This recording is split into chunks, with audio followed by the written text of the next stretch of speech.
Gawin ito sa paboritong baked mac and cheese para mas madali ang pagluluto.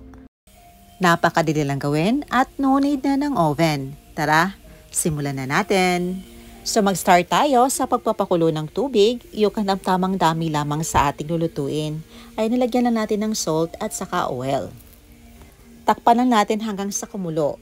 Nag-melt lang tayo dito ng 2 tablespoon of butter.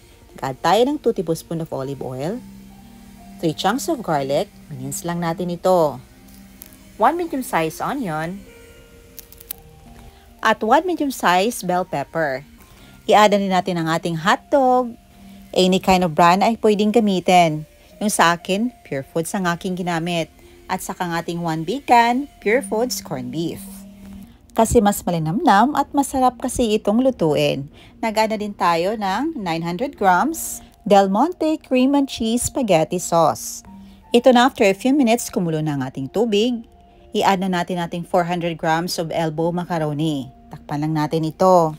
Meanwhile, sa ating sauce mixture, nag-add tayo ng 1/4 cup of condensed milk at saka 1 1/2 tablespoon of oyster sauce. Nagbudbuda din tayo ng salt to taste. Of course, adjust nyo ang taste according sa inyong panlasa. At dito turn off na natin ang ating stove or ang ating induction cooker dahil ready na ang sauce natin at naging al dente na din ang ating macaroni. Uhugasan na natin ito to stop the cooking process. Pagkatapos, i-add na natin ang ating cooked macaroni sa ating sauce. Mix lang natin to fully combine. I-transfer na natin ito sa ating lagayan. Meron tayo ditong square size na Pyrex pan. Ilagay natin dito ang ating nilutong baked mac and cheese. Magluluto naman tayo ng ating toppings. Naglagay tayo ng 1 tablespoon of olive oil at saka ang ating butter. 1 tablespoon of butter ang ating ginamit. Nag-add tayo ng garlic at saka onion.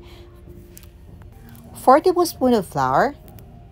At 1 can 410 ml evaporated milk. Any kind of brand pwedeng gamitin. Ayan, ibinuhos lang natin lahat. At paghalo-haluin para ma-fully combine ito. Nag-add naman tayo dito ng 1 bar of Edam cheese.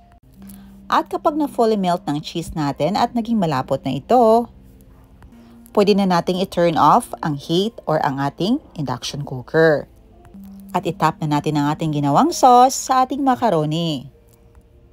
Nag-add tayo dito ng dried parsley. Gumamit lang tayo dito ng torch flame para matusta naman ng konti ang ibabaw ng ating baked mac and cheese. Ayan o diba, hindi na natin kailangan pa ng oven para makagawa tayo ng paborito nating baked mac and cheese. Napakadali lang gawin. Pwede nyong i-serve or kainin agad ito pero sa akin, mas gusto kong i-freeze muna ito para mag-set. Ito na, ready to serve na ang ating napakasarap na no baked mac and cheese. Kainan na!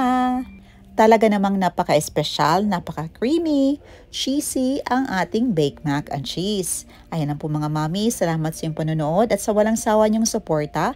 See you in my next vlog. God bless you all and stay safe everyone. Bye and enjoy!